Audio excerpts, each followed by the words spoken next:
Jharkhand TET की तैयारी कर रहे सभी स्टूडेंट का आज की इस वीडियो में बहुत बहुत स्वागत है।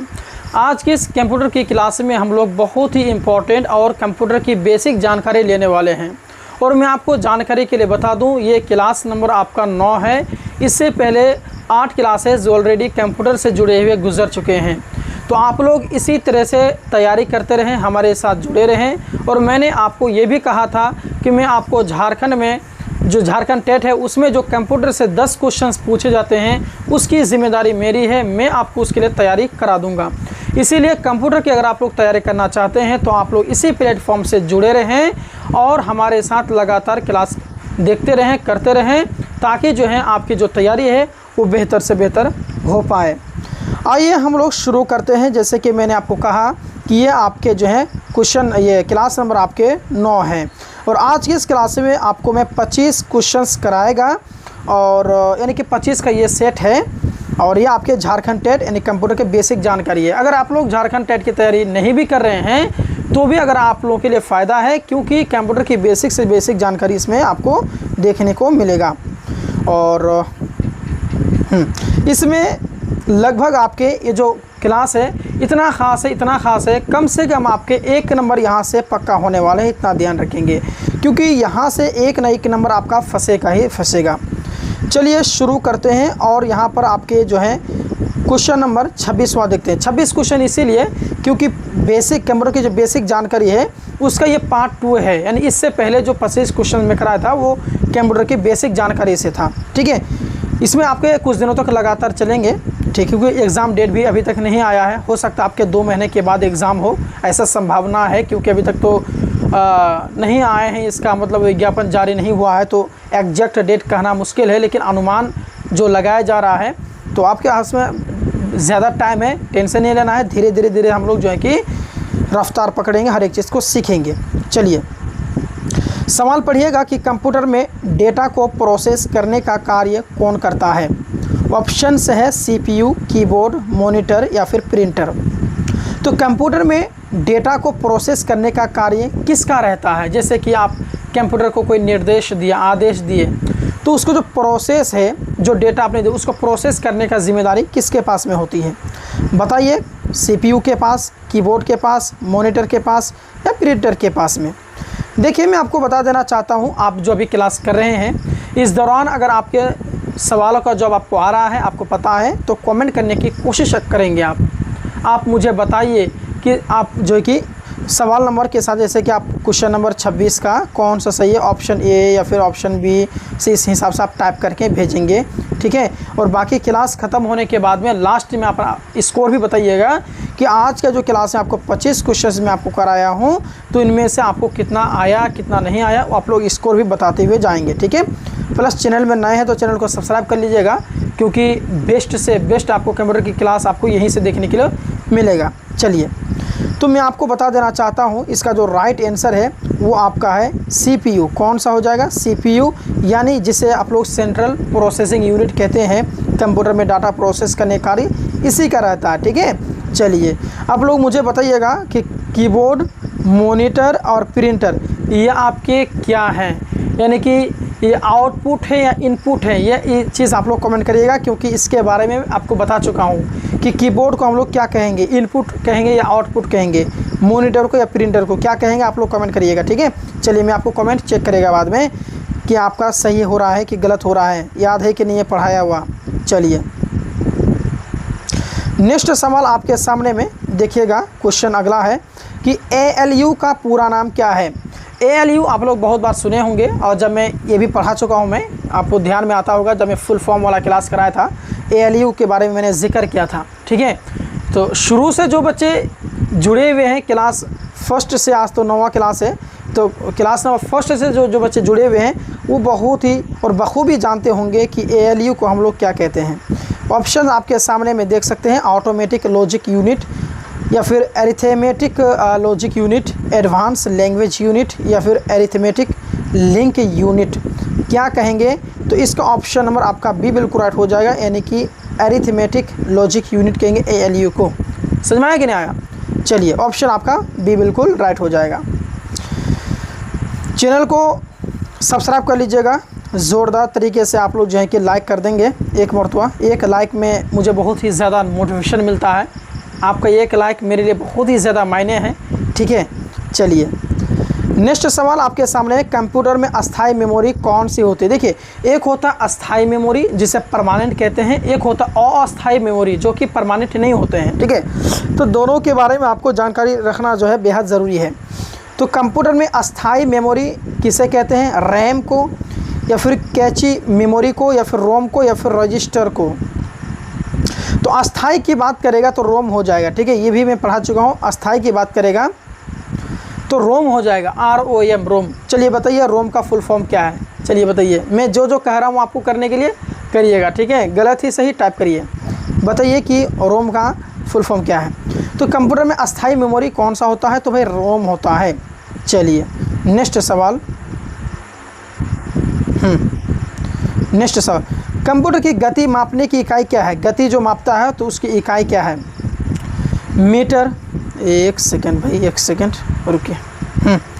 कंप्यूटर की गति को मापने की इकाई को हम लोग क्या कहते हैं, मीटर कहते हैं या फिर जो हर्ट्ज कहते हैं या फिर नेक्स्ट ऑप्शंस देख लीजिए आप लोग, लीटर, वोल्ट। तो इसका ऑप्शन नंबर बी बिल्कुल राइट हो जाएगा, यानी कि आपका हर्ट्ज हो जाएगा। यानी कि कंप्यूटर की जो इकाई गति को मापने की जो इकाई है, मापने की इकाई है, वो ऑप्शन अब आपका बी बिल्कुल राइट हो जाएगा। नेक्स्ट सवाल, चलिए पढ़िए एक मरतबा आप लोग।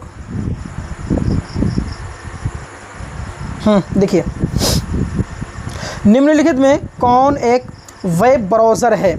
आपको इन चारों में से आपको बतानी है कि इनमें से वेब ब्राउज़र कौन सा है। Google Chrome, Windows, MS Word, MS Excel. तो ब्राउज़र की बात करेगा तो MS वर्ड और एक्सेल तो वैसे ही कर जाएंगे, विंडो तो होगा नहीं, गूगल क्रोम हो जाएगा। ऑप्शन आपका ए बिल्कुल राइट हो जाएगा, यानी कि गूगल क्रोम। निम्न में से एक वेब ब्राउज़र है तो वेब ब्राउज़र है ना, गूगल क्रोम हो जाएगा। चलिए, अच्छा वेब ब्राउज़र से मुझे याद आया, आप लोग जो टाइप करते हैं www है ना, www डालते हैं और www है ना, ऐसा अगर कुछ सर्च करते हैं तो www यानी कि www का फुल फॉर्म आप लोग मुझे कमेंट करने की कोशिश करिएगा। चलिए, ये सब चीज़ें पढ़ा चुका हूँ, ठीक है, बार बार बोलने की ज़रूरत ना पड़े। देखिए एक बात बताएं, क्लास करने से नहीं होता है, ठीक है, प्रैक्टिस में लाइए जो भी चीज़। देखिए जैसे कि मैं आपको पता होगा कि मैं 8 बजे क्लास इसका कराता हूँ, ठीक है, डेली नहीं है, 8 बजे PM को। और एक दिन के बाद एक दिन, जैसे आज क्लास है तो कल छुट्टी, फिर क्लास, फिर छुट्टी, यानी एक दिन के बाद एक दिन में क्लास कराता हूँ, ठीक है। तो जिस दिन क्लास नहीं रहती है ना, तो उस दिन आप लोग जो प्रीवियस वीडियोस जो हैं उसको आप लोग देखा करेंगे, मेरे हिसाब से ज़्यादा बेटर होगा, क्योंकि रिवाइजिंग मायने रखता है, कम से कम स्पीड करके ही सही आप लोग देखा करें, ठीक है। प्रैक्टिस में लाइएगा तो बेटर है, सिर्फ देखने से नहीं होता है ना। कंप्यूटर में फ़ोल्डर बनाने का उद्देश्य क्या है। हम कंप्यूटर के अंदर में फ़ोल्डर किस उद्देश्य से बनाते हैं। कंप्यूटर को बंद करने के लिए, तो ये तो भाई गलत है। फाइलों को व्यवस्थित रखने के लिए, वायरस हटाने के लिए, इंटरनेट चलाने के लिए हम लोग जो है कंप्यूटर फ़ोल्डर नहीं बनाते हैं, ठीक है, पहली बात। और वायरस हटाने के लिए तो ये तो नहीं हुआ, ठीक है। हाँ, फाइल को व्यवस्थित रखने के लिए, कोई भी चीज़ है डॉक्यूमेंट्स वगैरह, उस फाइल के अंदर में हम लोग सही ढंग से रखने के लिए, व्यवस्थित रखने के लिए हम लोग जो है फ़ोल्डर वगैरह बनाते हैं। तो कंप्यूटर में फ़ोल्डर बनाने का उद्देश्य फाइलों को व्यवस्थित रखने के लिए होता है। इसका ऑप्शन नंबर आपका बी बिल्कुल राइट हो जाएगा। ये थोड़ा सा आसान है, धीरे धीरे इसका हार्ड लेवल हम लोग करेंगे। आप लोग अभी क्लास कर रहे हैं तो आप लोग सोचते होंगे सर बहुत ही ज़्यादा इजी क्वेश्चंस लाए हैं, तो हम लोग शुरुआत जो करेंगे वो थोड़ा सा नॉर्मल करेंगे, उसके बाद में हम लोग हार्ड लेवल तक जाएंगे। घबराइए नहीं, हर एक चीज़ जो है कि आपके लिए लाया जाएगा, ठीक है। नेक्स्ट सवाल है आपके सामने में, बहुत ही प्यारा सवाल है कि USB का पूरा नाम क्या है। अब लोग बार बार इस्तेमाल भी करते हैं USB, है ना, USB। तो इसको क्या कहते हैं, यूनिवर्सल सीरियल बस कहते हैं, यूनिटेड सिस्टम बोर्ड कहते हैं, यूनिवर्सल सिस्टम बैकअप कहते हैं, यूनिक सीरियल ब्लॉक कहते हैं। तो भाई इसका ऑप्शन नंबर ये बिल्कुल राइट होना चाहिए, दिखते हैं। हाँ ये सही है, ठीक है, डाउट था, सही है। यूनिवर्सल सीरियल बस कहते हैं USB को, U से यूनिवर्सल, S से सीरियल और B से बस, यूनिवर्सल सीरियल बस कहते हैं। अच्छा आप लोग बता सकते हैं क्या कि USB को यूनिवर्सल सीरियल बस क्यों कहते हैं? अगर जानते हैं तो कमेंट करिएगा, नहीं जानते हैं तो भी कमेंट करिए, नेक्स्ट वीडियो में आपको मैं बता देगा, ठीक है। चलिए सवाल अगला देखिए, बहुत ही प्यारा सवाल है, ऑप्शंस नीचे में है, घबराइए नहीं। स्कैनर किस प्रकार का उपकरण है? आपको जो मैं पूछा था ना कि भाई आउटपुट है कि इनपुट है, वही सब आ रहा है अभी, ठीक है। तो किसके बारे में था? स्कैनर का था क्या? हाँ स्कैनर। चलिए स्कैनर आप लोग देखे होंगे। चलिए स्कैनर क्या आउटपुट डिवाइस है, इनपुट डिवाइस है, स्टोरेज है, प्रोसेसिंग डिवाइस है? प्रोसेसिंग तो नहीं होगा, स्टोरेज भी नहीं होगा, इनपुट ही होगा, ठीक है। ऑप्शन नंबर आपका बी बिल्कुल राइट, इनपुट डिवाइस है वो, है। चलिए नेक्स्ट सवाल, प्यारा सवाल। चलिए नेक्स्ट सवाल देखिए, कंप्यूटर में स्क्रीन की तस्वीर लेने के लिए कौन से कुंजी प्रयोग होती है? यानी कंप्यूटर में अगर आपको स्क्रीन लेना है, ठीक है, तो कंप्यूटर में स्क्रीन की तस्वीर लेने के लिए कौन सी जो है कुंजी प्रयोग होती है? कैप्स लॉक, प्रिंट स्क्रीन, या फिर नंबर लॉक, या फिर आपकी स्क्रॉल लॉक? कंप्यूटर में स्क्रीन की तस्वीर लेने के लिए हम लोग, है ना, बी हो जाएगा, यानी कि प्रिंट स्क्रीन का प्रयोग करते हैं, प्रिंट स्क्रीन, ठीक है। कंप्यूटर में स्क्रीन की तस्वीर लेने के लिए कौन से कुंजी का प्रयोग करते हैं? तो भाई प्रिंट स्क्रीन का, ऑप्शन बी बिल्कुल राइट होने वाला ठहरा। नेक्स्ट सवाल, चलिए इसका ये सवाल आप लोग पढ़िए। तो कंट्रोल प्लस जेड का उपयोग किसके लिए किया जाता है? जेड, कंट्रोल के साथ में जेड का प्रयोग हम लोग किस वजह से करते हैं? सेव करने के लिए, या फिर प्रिंट करने के लिए, अंडू करने के लिए, कॉपी करने के लिए? कंट्रोल प्लस सी तो हम लोग कॉपी करने के लिए होता है, कंट्रोल प्लस वी पेस्ट करने के लिए होगा, और कंट्रोल प्लस जी जो है ना अंडू करने के लिए होता है। किसके लिए करना होता है? अंडू करने के लिए। ऑप्शन इसका सी बिल्कुल राइट होने वाला ठहरा, अंडू के लिए होता है, ठीक है। चलिए अगला सवाल देखिए। तो चलिए इसका बताइए आप लोग, कंप्यूटर में सेव करने की शॉर्टकट कुंजी क्या है? कंप्यूटर में अगर आप लोगों को सेव करना है तो हम लोग कौन सा दबाएंगे? कंट्रोल प्लस एस का दबाएंगे, डी एफ आर कंट्रोल के साथ में, तो कौन सा दबाने से कंप्यूटर में जो डॉक्यूमेंट्स हैं वो सेव होगा? मैंने शॉर्टकट की आपको बतानी है।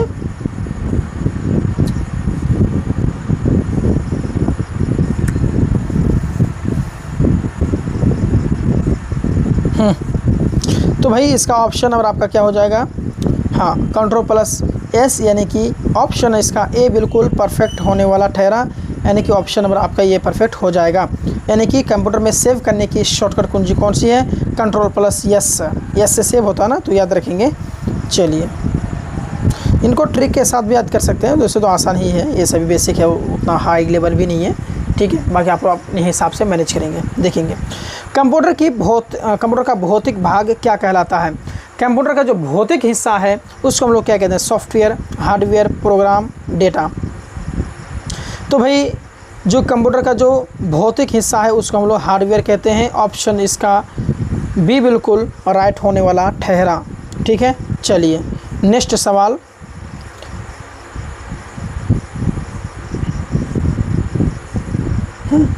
क्या कह रहा है कि LINUX क्या है? यानी कि लाइनक्स क्या होता है? ऑपरेटिंग सिस्टम है ये, एंटीवायरस है ये, ब्राउज़र है, गेम है। तो लाइनक्स जो है ये आपको क्या ऑपरेटिंग सिस्टम है, इसका ऑप्शन आपका ए बिल्कुल राइट हो जाएगा। लाइनक्स क्या है? ऑपरेटिंग सिस्टम है। नेक्स्ट सवाल देखिए। चलिए अगला क्वेश्चन आपके सामने में कि कंप्यूटर में जानकारी को प्रदर्शित करने वाला उपकरण कौन सा है? प्रदर्शित जो करने वाला क्या है? CPU कहते हैं, मॉनिटर कहते हैं, माउस कहते हैं, कीबोर्ड कहते हैं। तो CPU तो प्रोसेसिंग का काम होता है ना, इसका मॉनिटर ही कहेंगे। प्रदर्शित करने का मतलब दिखाने का काम किसका होता है? तो कंप्यूटर में कोई भी जानकारी है वो दिखाता कौन है? मॉनिटर ही तो दिखाती है ना।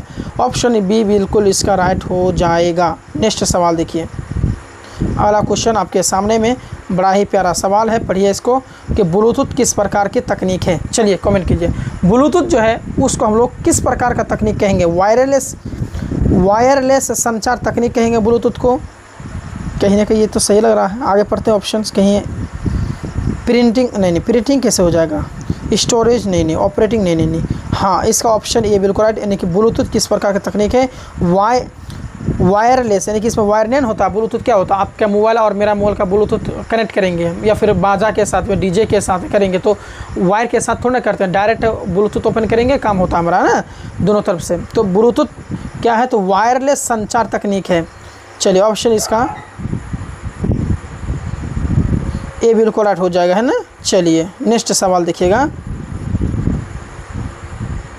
क्वेश्चन कह रहा है अगला कि कंप्यूटर में पासवर्ड का उपयोग क्यों किया जाता है।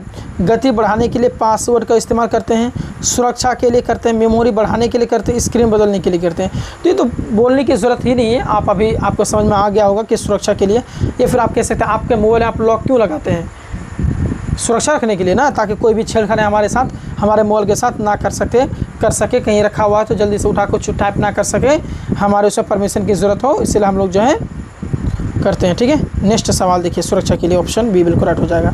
नेक्स्ट सवाल देखिएगा, कह रहा है कि निम्न में से कौन आउटपुट डिवाइस नहीं है।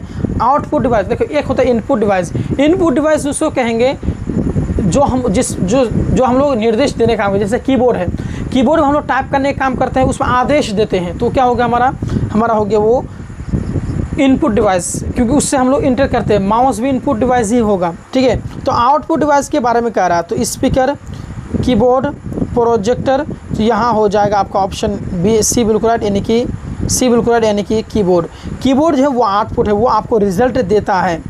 ठीक है, चलिए नेक्स्ट सवाल की ओर हम लोग बढ़ते हैं। नेक्स्ट देखिएगा, कंप्यूटर में गणना की सबसे तेज़ इकाई कौन सी है। सीपीयू, माउस, कीबोर्ड या मॉनिटर। तो देखिए कंप्यूटर में गणना की सबसे तेज़ इकाई जो होती है उसको हम लोग कहते हैं सीपीयू, क्योंकि ये प्रोसेसिंग का ये होता है ना, तो गणना की सबसे तेज़ इकाई हम लोग सीपीयू को ही मानते हैं। ऑप्शन ये बिल्कुल राइट होने वाला ठहरा। अगला क्वेश्चन नंबर 44 में देखिएगा।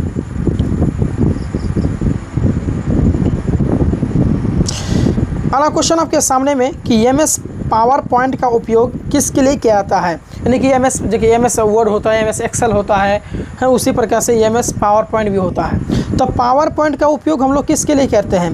प्रस्तुति, प्रेजेंटेशन बनाने के लिए, वायरस हटाने के लिए, इंटरनेट चलाने के लिए, फाइल डिलीट करने के लिए। तो ये तो फाइल डिलीट करने के लिए होगा नहीं, ये तो दूसरा चीज़ होता है। क्लिक करके आप लोग जो है कि डिलीट बटन दबाइए ना, हो जाएगा। इंटरनेट चलाने के लिए वो नहीं होता है, वायरस हटाने के लिए नहीं, बल्कि प्रेजेंटेशन बनाने के लिए हम लोग एमएस पावर पॉइंट का प्रयोग करते हैं। ऑप्शन ये बिल्कुल राइट होने वाला ठहरा। नेक्स्ट सवाल देखिएगा। चलिए ऑप्शन तो दिख गया होगा आपको। कंप्यूटर में डिलीट की गई फाइल अस्थायी रूप से कहाँ जाती है।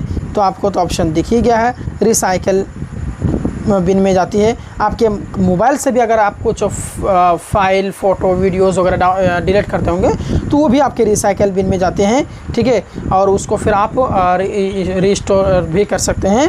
ठीक है, चलिए नेक्स्ट सवाल नंबर 46 क्या कह रहा है, आइए समझते हैं। देखिएगा, कह रहा है कि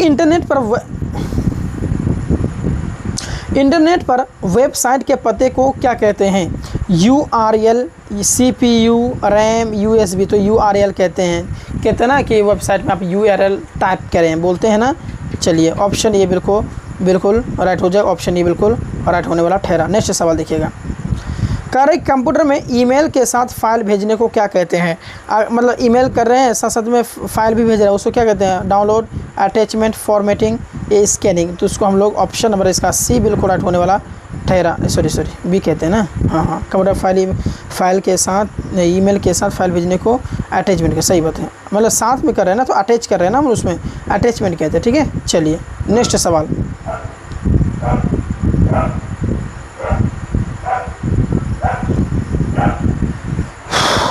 अगला क्वेश्चन है, कंप्यूटर की पहली पीढ़ी में किसका उपयोग किया गया था।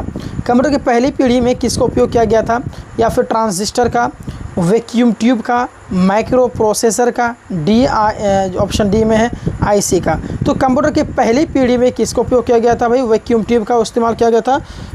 इसका ऑप्शन नंबर बी बिल्कुल राइट हो जाएगा। अगला क्वेश्चन 49 में देखिएगा, इसमें क्या कह रहा है। देखिए, कंप्यूटर की चौथी पीढ़ी किस पर आधारित थी। वैक्यूम ट्यूब पर, ट्रांजिस्टर पर, माइक्रो प्रोसेसर पर या फिर आईसी पर। तो कंप्यूटर जो है, कंप्यूटर की चौथी पीढ़ी किस पर आधारित थी। आधारित थी, तो माइक्रो प्रोसेसर पर। इसका ऑप्शन नंबर आपका सी बिल्कुल राइट हो जाएगा, माइक्रो प्रोसेसर। चलिए नेक्स्ट सवाल, और इस सवाल का जवाब आप लोग दीजिए अभी, ठीक है।